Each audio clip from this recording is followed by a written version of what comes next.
할렐루야.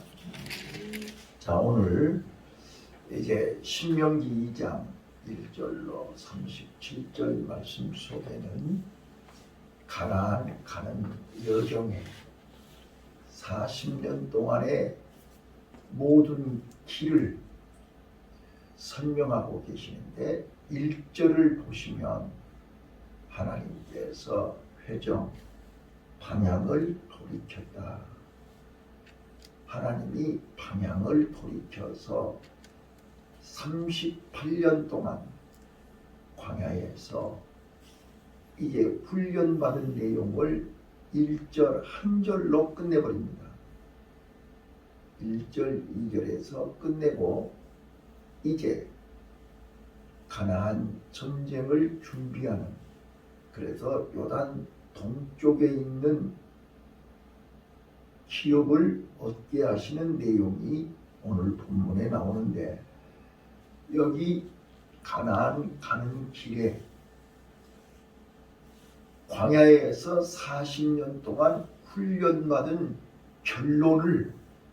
훈련받은 결과를 36절, 37절에서 얘기하고 있습니다. 자, 오늘 신명기 2장의 결론이 36절, 37절인데 두 절을 읽으시고 나서 여러분들이 답을 찾아보세요. 가나안 가는 길에 이 두 가지 비밀이 있습니다. 자, 36절 읽습니다. 시작. 우리 하나님 여호와께서 그 모든 땅을 우리에게 붙이심으로 아르노 골짜기 있는 아로엘과 골짜기 가운데 있는 성으로부터 길라앗까지 우리가 모든 높은 성읍을 취하지 못한 것이 하나도 없었으나, 37절이요. 오직 암몬 족속의 땅 약복 강가에와 산지에 있는 성읍들과 무릇 우리 하나님 여호와께서 우리의 가기를 금하신 곳은 내가 가까이 하지 못하였느니라. 자, 거기 36절에 어떤 단어가 뒤에 들어오시나요? 가나안 가는 길에 우리가 꼭 광야 40년 동안 훈련받은 내용이 이거라니까요. 자, 구름기둥, 불기둥이 뭘 40년 동안 가르쳐 준 거예요. 아무리 내가 가고 싶어도 불기둥이 멈추면 멈춰야 되는 거예요. 내가 아무리 멈추고 싶어도 가라 그러면 가야 되는 거예요. 이게 광야 40년 동안 하나님이 이스라엘 백성들을 가나안 땅에 들어가기 위해서 훈련시킨 거란 거예요. 자, 그래서 지금 여기 신명기 2장에서 지금 자, 성경 보세요. 31절, 33절, 36절 똑같은 얘기가 계속 반복돼요. 자, 31절 읽어보세요. 시작. 때 여호와께서 내게 이르시되 내가 비로소 시온과 그 땅을 내게 붙이리니 나는 이제부터 그 땅을 얻어서 기업을 삼으라 하시더니, 그 땅을 내게 붙여주실 때 그 땅이 내 기업이 되는 거예요. 하나님이 그 땅을 내게 붙여줘야 돼요. 하나님이 허락하셔야 돼요. 하나님이 명령하셔야 돼요. 아무리 내가 원하든 원치 않든 하나님이 그 땅을 내게 붙여주실 때 그 땅이 내 것이 되는 거예요. 33절이요. 시작. 우리 하나님 여호와께서 그를 우리에게 33절 시작. 우리 하나님 여호와께서 그를 우리에게 붙이심에 우리가 그와 그 아들들과 그 모든 백성을 쫓고, 예, 하나님이 우리에게 붙여주실 때 공격하는 거예요. 하나님이 우리에게 허락하실 때 가능한 거예요. 예, 자, 그 다음에요. 또 36절. 우리 하나님 여호와께서 그 모든 땅을 우리에게 붙이심으로 아르논 골짜기가에 있는 아로엘과 골짜기 가운데 있는 성읍으로부터 길라앗까지 우리가 모든 높은 성읍을 취하지 못한 것이 하나도 없었다. 맞습니까? 네? 하나님이 붙이시면 취하지 못한 것이 하나도 없어요. 이게 가나안 전쟁의 공식이고 비결이고 답입니다. 내가 계획 세워가지고 내가 연구해서 내가 준비해가지고 내가 정탐해가지고 내가 싸워서 이기는 게 아니란 말이에요. 가나안 전쟁은 그런 전쟁이 아니에요. 그거를 우리는 훈련을 받아야 된다니까요. 자, 37절이요. 자, 37절 시작. 오직 암몬 족속의 땅 야포 강가와 산지 있는 성읍들과 무릇 우리 하나님 여호와께서 우리가 가기를 금하신 곳은 네가 가까이 하지 못하였느냐. 자, 금하신 곳은 하나님이 붙이신 곳은 우리가 취할 수 있지만 하나님이 금하신 곳은 가까이 가지 말라. 이거를 우리가 이 땅에 사는 동안 우리가 가나안을 향해서 천국을 향해서 가는 여정 속에 나와 여러분이 오늘 붙들어야 할, 깨달아야 할 하나님의 음성이, 하나님이 붙이신 것이 무엇이고 하나님이 금하신 것이 무엇인가를 알아야 된다 그 말이에요. 자, 그래서 하나님이 금하신 것은요 5절, 9절, 19절이에요. 자, 5절 한번 읽어볼까요? 5절 시작. 그들과 다투지 말라. 그의 땅이 한 발자국도 너에게 주지 아니하니 이는 내가 세일산에 격을 주었습니다. 그들과 다투지 말라. 그 땅은 한 발짝도 너희에게 주지 않았다. 근데 하나님이 주시지 않았는데 내가 가서 얻으려고 하면 어떻게 되는 거예요? 그거는 반역입니다. 불순종입니다. 불신앙입니다.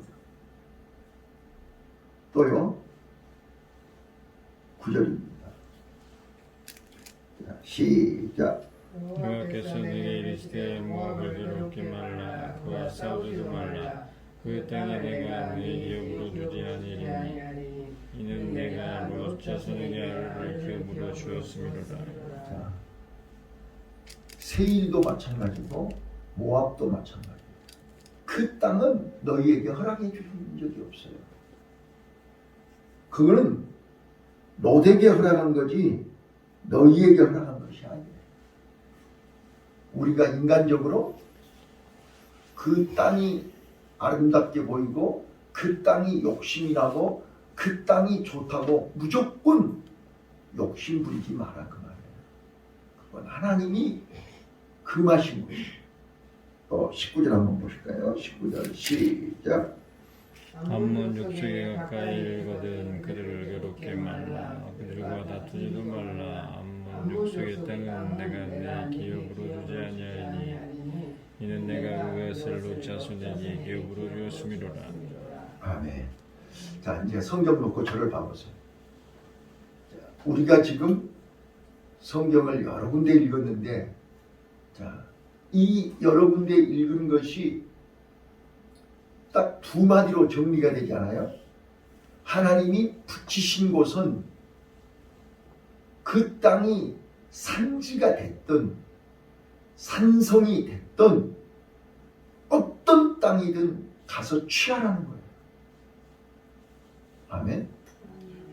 하나님이 붙이셨기 때문에 하나님이 허락하셨기 때문에 이미 하나님이 그 땅을 우리에게 주시기로 작정되어 있기 때문에 우리가 가서 얻기만 하면 되는 거예요. 아멘. 근데 우리는 인간의 생각으로 저걸 어떻게 해? 내 방법으로 어떻게 해? 자, 그게 이제 대표적인 게 여리고성이에요. 자, 여리고성을 우리 인간의 방법으로 이스라엘에 갖고 있는 실력과 능력과 방법으로 여리고성을 정복할 수 있어요? 없어요? 네? 자, 내 힘으로 안 되니까 포기할 거예요? 내 힘으로 안 되니까 돌아갈 거예요? 내 힘으로 안 되니까 어떻게 할 거냐고요? 자, 그러나 분명한 것은 하나님이 붙이셨습니다. 하나님이 붙이셨기 때문에 우리는 하나님께 물어봐야 되는 것입니다. 이게 하나님의 방법입니다. 자, 1번이 뭐예요? 1번이 하나님이 금하신 것이냐 하나님이 붙이신 것이냐를 분별해야 돼요. 어제 저녁에 노 목사님이 영적 분별력에 대해서 얘기했어요. 좋은 나무는 좋은 아름다운 열매를 맺고 엉겅퀴에서 어떻게 무화과가 열리겠냐 그 말이에요. 좋은 나무에 좋은 열매가 맺는 것처럼 우리는 영적으로 분별을 해야 된단 말이에요. 그래서 하나님이 붙이신 거냐 하나님이 금하신 것이냐를 먼저 분별할 수 있어요. 이게 1번이에요. 근데 우리는 그걸 분별하지 않고 내 눈에 보기에 아름답고 내 눈에 보기에 먹음직스러우면 무조건 내 것으로 만들려고 하는 거예요. 그래서 실패하는 거라는 말이에요. 그래서 마귀는 우리 눈을 흐리게 만들어요. 그래서 선악과를 보면 먹음직스럽고 보암직스럽고 탐스럽게 보여요. 그래서 선악과를 따먹는 거예요. 자, 소돔과 고모라성 롯이 요단 동편 요단들이 풍요롭고 넓고 아름답고 보기에 좋아서 거기를 택했어요. 그랬더니 그것이 소돔과 고모라성이었어요.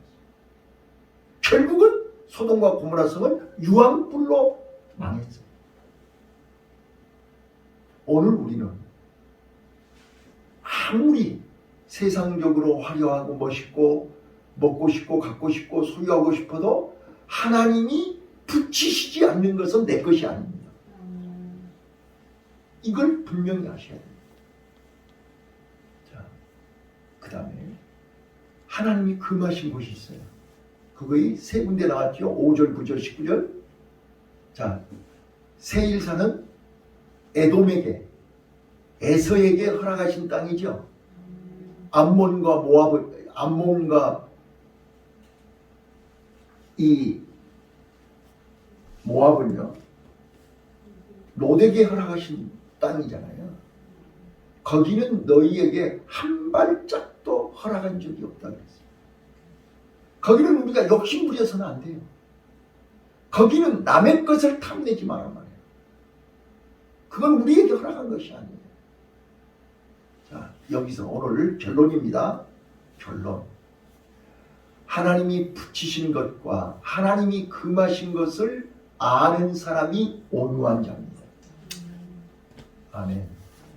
자, 그래서 마태복음 5장 5절에 팔복을 얘기하실 때 예수님이 첫 번째가 심령이 가난한 자가 복이 있나니 천국이 저희 것이요.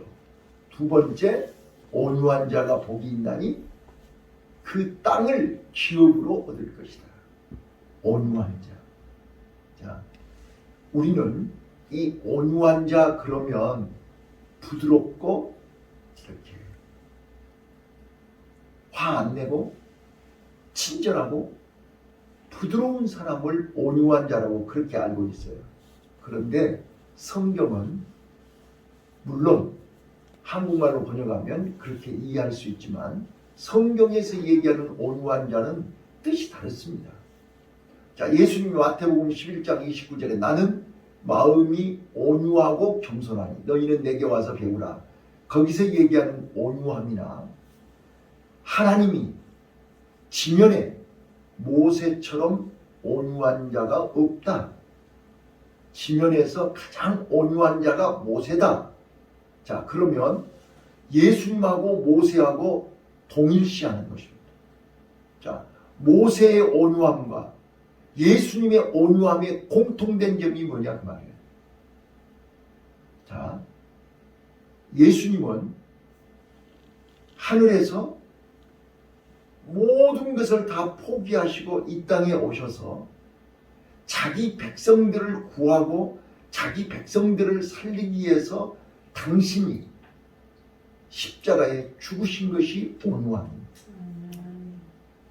자, 그러면 모세는 자, 바로의 왕자의 모든 것을 다 가지고 있는 분이 내가 원하든 원치 않든 80년 동안 훈련을 받고 나서 40년 동안 자기 백성을 위해서 기꺼이 모든 것을 희생한 사람이 모세입니다.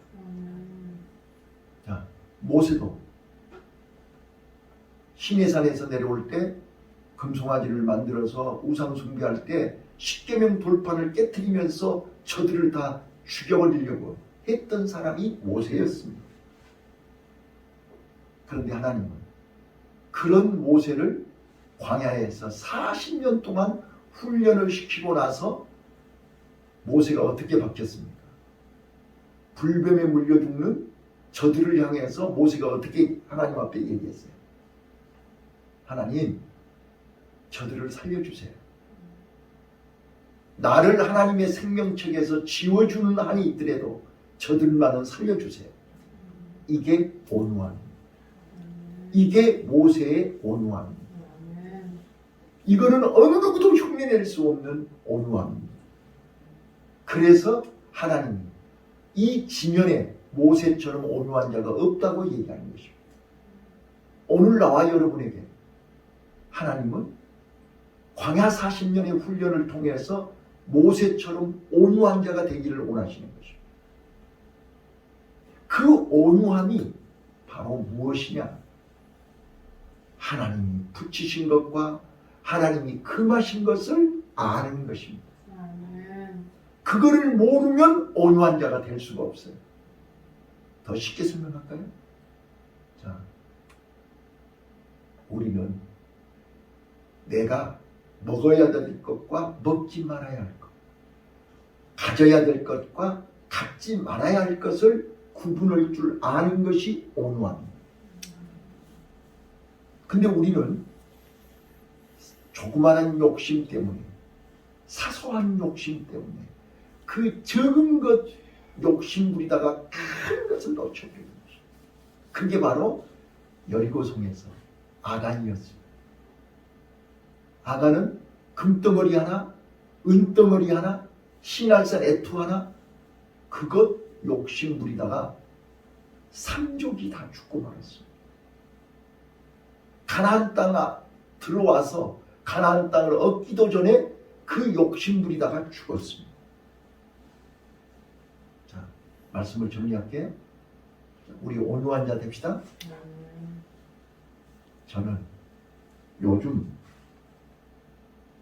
기도하는 가운데 나도 이제 내 사역을 정리하고 이제 다음 세대를 준비하고 나도 물러나야 할 때가 가까웠잖아요.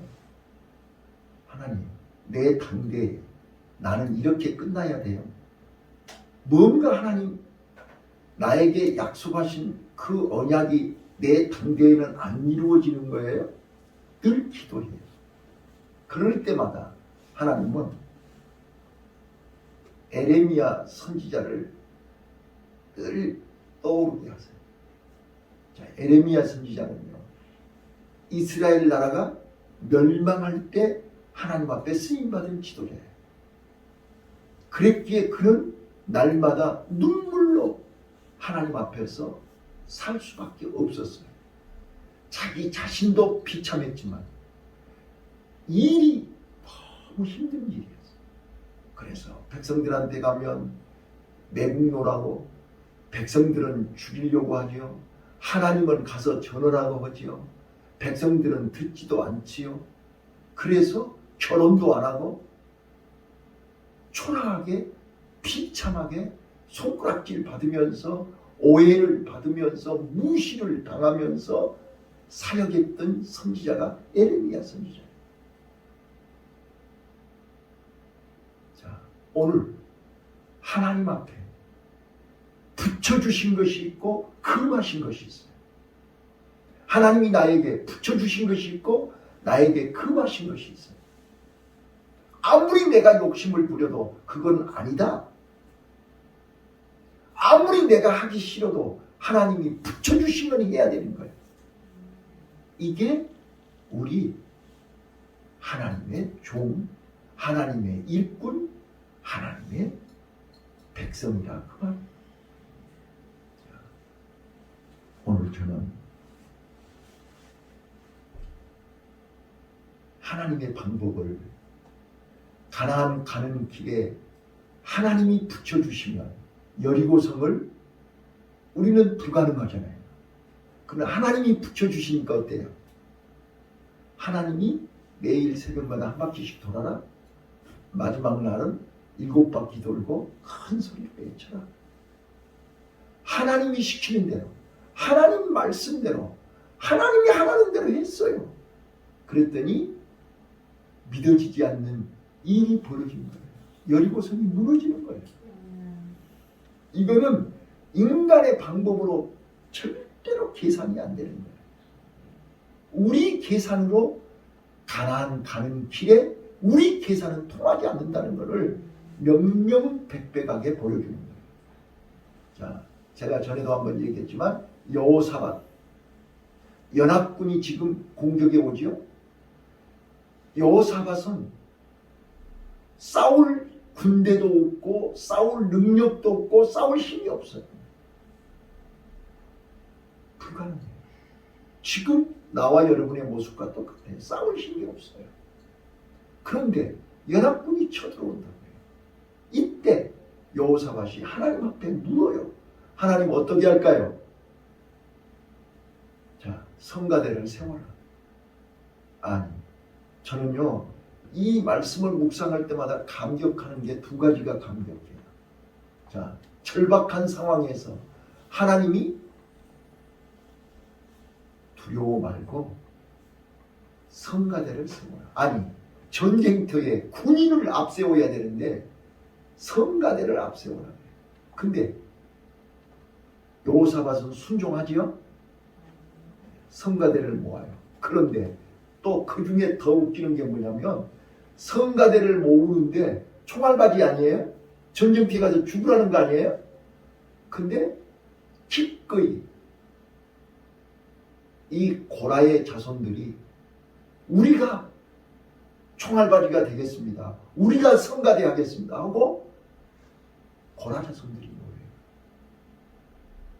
그래서 그들이 전쟁터의 제일 앞에 찬송을 부르면서 나아가는 거예요. 그런데 하나님은 그 전쟁을 이기게 하신 거예요. 총을 쐈나요? 활을 쐈나요? 칼질을 했나요? 아무것도 안 하고 하나님 앞에 찬송만 했어요. 그런데 그 전쟁 이긴 거예요. 바로 하나님이 붙이시면 승리합니다. 오늘 우리요 눈에 아무것도 안 보이고 어떤 장애물이 앞에 있다 할지라도 우리가 해야 할 일은 먼저 하나님이 붙이신 거냐 금하신 거냐 먼저 분별해야 됩니다. 그리고 두 번째 하나님의 명령을 따라야 됩니다. 가라 그러면 가고. 그래서 다윗은 전쟁할 때마다 하나님 앞에 물었습니다. 하나님 갈까요? 가지 말까요? 할까요? 하지 말까요?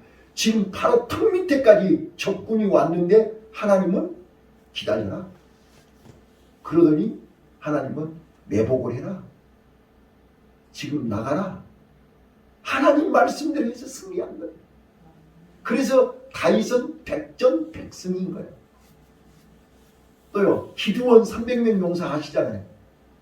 하나님이 너무 많다. 보내라. 300명 데리고 자 항아리에다가 횃불을 넣어가지고 밤에 100명씩 이렇게 가지고 항아리를 깨라. 나팔을 불어라. 미디안과 전쟁에서 말도 안 되는 대승을 거둔 줄 믿습니다. 우리 오늘요 하나님이 붙이시면 승리합니다. 시작. 하나님이 붙이시면 승리합니다. 이 말씀 붙들고 오늘 승리합시다. 기도합니다.